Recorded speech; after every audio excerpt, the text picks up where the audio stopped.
আসসালামু আলাইকুম মেহেরপুরবাসী।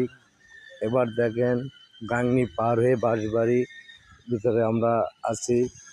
কুয়াশার ভিতরে কিছু দেখা যাচ্ছে না, এত পরিমাণ কুয়াশা হয়েছে মেহেরপুরে। সকাল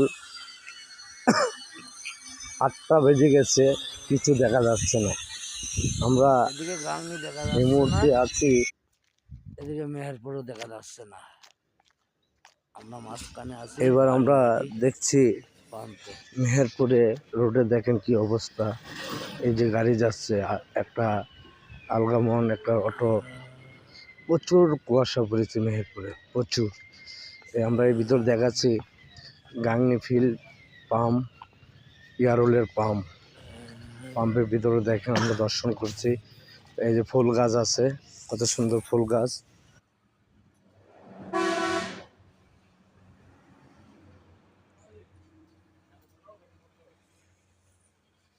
আচ্ছা, আপনাদের জিনিস দেখাচ্ছে আপনাদের ফুল গাছটি, এবং সৌন্দর্য দেখানোর জন্য আমরা ইউটিউব চ্যানেলটাতে আপডেট করে জিনিস দেখাচ্ছে আপনাদের। এতগুলো ফুল গাছ দেখাচ্ছি, ফুল গাছের পাশে বাগানটা পুরো দেখাচ্ছে আপনাদের। আপনারা দেখবেন বাগানটা, দেখে যদি ভালো লাগে লাইক, শেয়ার, কমেন্ট করবেন। ভালো থাকবেন। ইউটিউব চ্যানেল নাফিম জমাদার।